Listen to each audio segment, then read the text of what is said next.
Hello everyone, it's your host, SethTheProgrammer. Today we're going to be going over something I've been hearing for years now. Who would win in a fight between a gorilla and a grizzly bear? This type of debate is almost on par with my dad would beat up your dad level arguments, but it reaches a more deeply ingrained primal level in all of us. Two massive creatures that are way stronger than even the most powerful and skilled humans on the planet, with almost no effort at all, even in their lower tiers, duking it out in a fight we can only sit in awe and watch. Now, the thing you have to consider with animal fights is that it's not as cut and dry as, say, determining who would win in an anime battle. In an anime or cartoon manga fight, you'd say, oh yeah, Goku could fight a guy who could destroy a planet earlier in the series, and this 10-year-old kid's pet rat could zap the god of the universe. Bruh! Nah, but in all seriousness, animal fighting really is more in that fight science-y territory, similar to MMA discussions. None of it can really be as objective or as clear as we could hope, and animals aren't very consistent a lot of the time, even then. I mean, imagine what the scrubbiest of actual people can do compared to the strongest of people, and it's sort of similar with animals, which is why there can be a range of feats that can sometimes not really make sense. For this video though, we're going to be doing a pretty general who would win more than likely kind of question, rather than this one would objectively stomp every time. To make the fight a bit more consistent as well, both the gorilla and the grizzly bear will be bloodlusted and in absolute fight mode. So no arguments about, well, the bear can run off sometimes if you tell it to go away, or gorillas wouldn't even try to fight the bear, etc. None of that. They are fighting. The gorilla will also be a silverback, not just a standard gorilla. With that out of the way, let's go over some of the stats and feats. The gorilla, a massive anthropoid that many consider to be humanity in its more raw, physical, and combative state, is certainly no joke. This distant relative of humanity is often considered one of the most pound-for-pound, physically strongest animals on Earth, only being rivaled or really outdone by insects, which tend to be relatively absurd, such as if they were pound-for-pound with a human, they'd be able to hurl cars and houses, etc. Gorillas are usually considered 4 through 20 times stronger than humans, depending on who you ask, and trust me, with animal feats and science, it really depends on who you ask. The Nyungwe Forest National Park website places their lifting strength in the 1,800 pound range, with the most famous of strength sources for the gorilla, the 1988 Guinness World Record, stating that a gorilla based off of feats with chimpanzees lifting could lift around 2,000 pounds with training. Some people will even say a gorilla can lift up to 4,000 pounds. However, I wasn't able to find sources for this, and most strength gauges for gorillas tend to be more so in the realm of theory than actual tests. In the Guinness Book of Animal Facts and Feats on page 44, it is described that with a male gorilla's massive strength and one of the only authentic killings of a gorilla on a human, at around 1910, a man in Uganda was suspended in the air with one arm and had his head torn from his body, with an arm being torn off before in a similar fashion in 1923. A feat like that doesn't even sound real and comes off more like something you'd hear about in a Resident Evil game or a movie, but that actually did happen. A gorilla actually picked someone up and ripped his head from his body while holding him. He's dead. The gorilla's most impressive asset, however, is not its strength, but its absolutely monstrous bite force. Clocking it at 1,300 pounds per square inch, the gorilla has a bite force over twice as strong as a lion and almost any land predator on Earth, which it uses to fend off predators and other rival gorillas with. Gorillas are also known to be quite wild when they actually engage in a fight, and are even known to break glass at zoos and go on rampages that nobody can stop unless they are armed, if they ever escape. Sometimes requiring police intervention even for smaller gorillas. The gorilla can also run at 25 miles per hour, which is almost as fast as Usain Bolt at his absolute peak. They have weighed up to 589 pounds and have reached up to 6 feet 5 inches tall. On average though, they are more in the 300 pound range and are around 5'1", which, while not very impressive, is pretty impressive when you consider their weight and pound for pound strength in conjunction with it. The grizzly bear, on the other hand, has been a creature terrorizing humanity for countless generations. Named the Ursus arctos horribilis, also known as the horrible bear, the grizzly bear was considered an indestructible force of nature by colonizers, trappers, and Native Americans alike. During the 1800s, Lewis and Clark, on their expedition to the Northern Passage, had heard terrible rumors of the grizzly bear and doubted them, believing a good hunter and a good shot could probably handle one. However, they later learned the actual thing was worse than the rumors, and you would only have seconds to defend yourself from one before instant death. In 1822, William H. Ashley and his 100 trapping men entered the mountains. Despite the stories they had heard of the grizzly, after their journey they obtained more information than any other group during the 19th century. Some of their warnings include no fear of man, almost impossible to kill, expert swimmers, faster than our horses, cubs are ferocious, must shoot in the eye or behind ear to kill, guns only infuriate, large as an ox, if you run you're dead, one shot 30 times before killed. Trappers usually in shock for 1/2 hour after encounter with. It's no surprise that the Native Americans believed taking one down was a legendary and priceless accomplishment. These creatures were truly on a godly level back in the 19th century. The largest grizzly has grown up to 2,200 pounds, with their peaks usually ranging around 1,500 pounds. They can run 35 miles per hour, but if you consider the stories by the 100 trappers, they might be even faster. They are usually 4 feet tall and 8 feet long, with some grizzlies, like the famous Teddy who played in the movie Grizzly, standing up to 10 feet tall. They ragdoll 1,500-pound mooses and have a bite force of around 1,160 to 1,250 pounds per square inch, depending on who you ask, which is around twice as strong as a lion's. The Californian grizzly, usually at around 800 pounds during these events I'm about to describe, used to be put into pits against 1,100 to 2,200 pound bulls, and almost always won during the 19th century. These amphitheaters would even put bears against things like panthers and so forth. In terms of strength, Montana State University once did a test of their strength for a National Geographic documentary, in which it was concluded that bears could knock around a 700-pound dumpster like it was no more than a beach ball, with it being concluded this is only while they're playing around, and they could do so much more if they were ever enraged. It is no exaggeration to say that the bear is one of the top land combatants on the planet, and is one of the biggest threats to even an armed human being in a fight, and was considered a threat on par or even more terrifying than actual armed humans during the 19th century. With introductions out of the way, let's get down to the facts of the matter here. The gorilla's main advantage in this fight are its slightly superior bite force and its superior strength, with the grizzly's main advantages being almost a 3 to 4 times size difference and its massive durability advantage. Many people imagine the gorilla would simply swing at the grizzly and beat it to death. However, we know that gorillas do not actually fight this way. Gorillas more so getting close to their opponents, trying to grapple and bite them, and are often known to maul their opponents and bite them repeatedly. Even when gorillas attack actual people, this is the case as well, with bites being a strong offensive option they abuse. It's literally in their genes to bite. Why wouldn't you bite if you could bite twice as hard as a lion?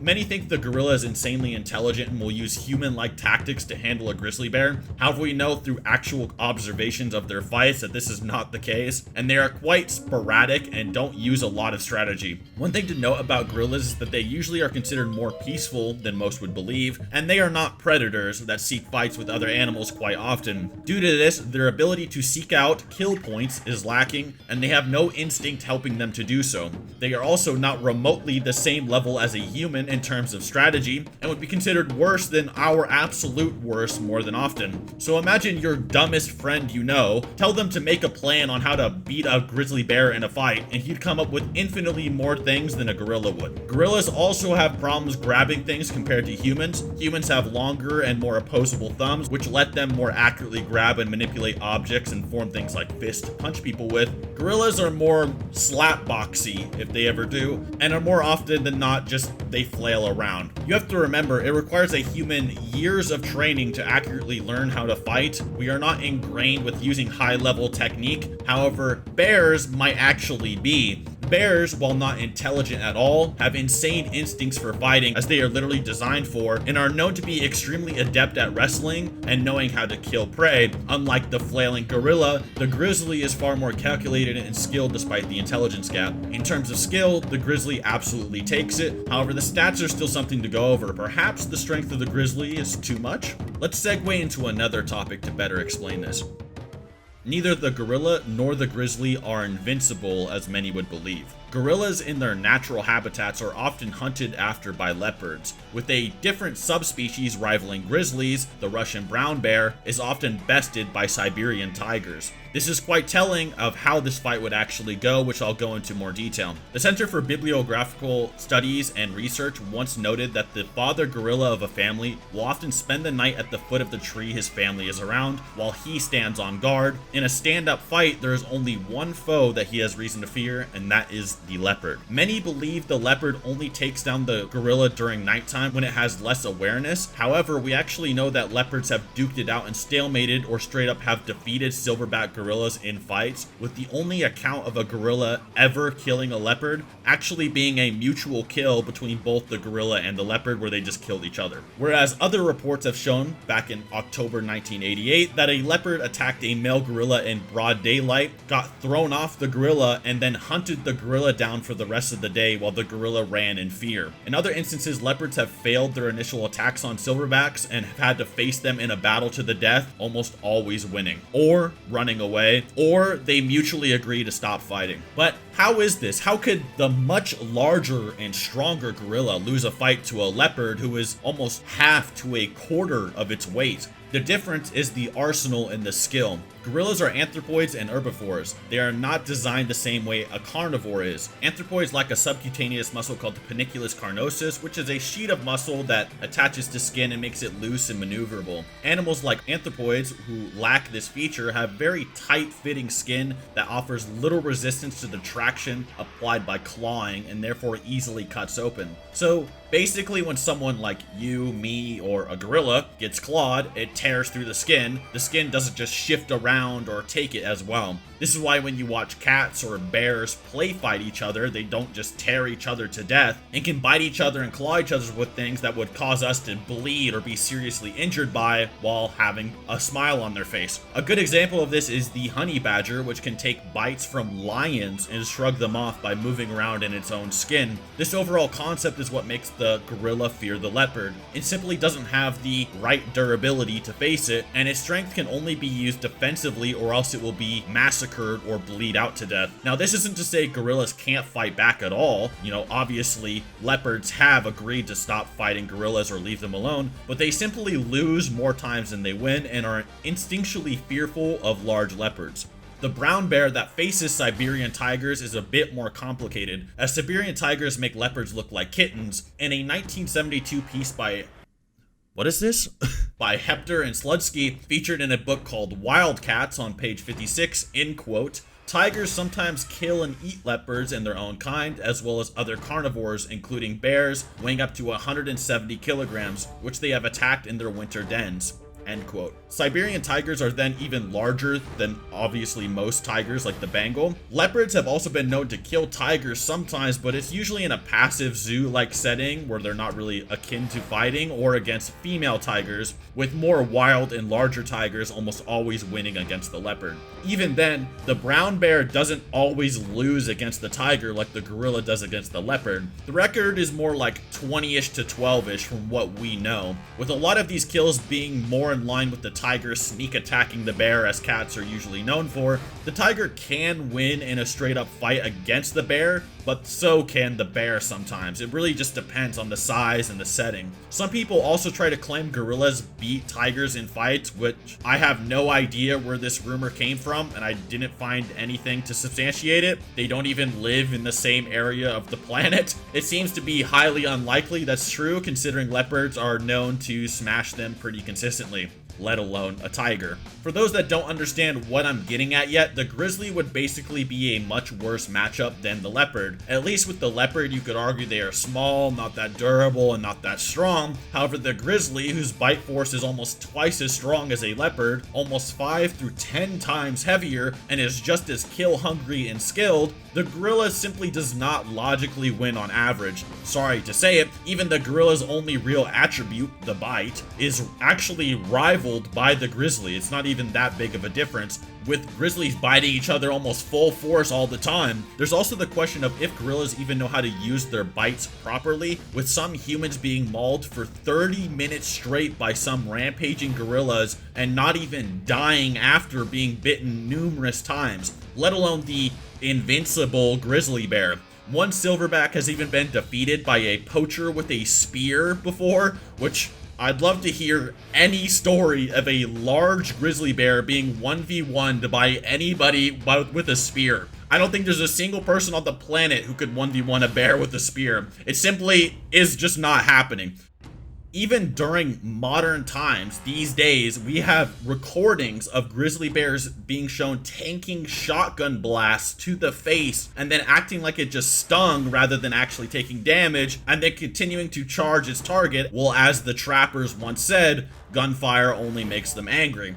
The strength of the gorilla many bring up is also questionable and not very tested as well, and is more so in the realm of theory, as I said before. As an example, there was once a question of how strong tiger-style martial arts were compared to an actual tiger, in which a swipe from a playful tiger was on par with the tiger-style martial artist's hardest strike. In fact, the martial artist struck harder. They were unable to gauge the tiger's true strength, and the same is said for bears, in which their only gauge is them ragdolling 1,500-pound animals or a 700-pound dumpster, so we can't even say for 100% certain how the strength of a gorilla actually even compares to a serious bear, because we've never measured a serious bear before, and gorillas are more apt to throw around their strength randomly in displays. That being said, the bear more than likely blitzes the gorilla at 35 through 55 miles per hour if you take this trapper lore, wrestles the gorilla, and as they bite each other to death, the gorilla just kind of bleeds out and loses with moderate difficulty, while the bear more than likely takes minor damage. A better debate for a grizzly is more so tigers rather than gorillas, but respect to gorillas, that feat of one kind of just picking a guy up and then ripping his head off with one hand, it really caught me by surprise. But there is a reason during the 1800s the gorillas were hunted for fun, while the grizzly was seen as an absolute nightmare. As a disclaimer, I try to avoid some anecdotes when it comes to animal scaling, as some people will say things like, my pet wolf was able to fight off a tiger, or my leopard absolutely thrashed a tiger, 3 dogs, and a polar bear, possibly just to hype up their zoo events or animal events and try to hype up the animal that's going to be being displayed. I try to look at the more consistent tellings of things. Anyways, guys, I hope you enjoyed the video. Subscribe and like maybe if you did, and maybe you guys have some more ideas, maybe other animal matchups I should do. And other than that, till next time.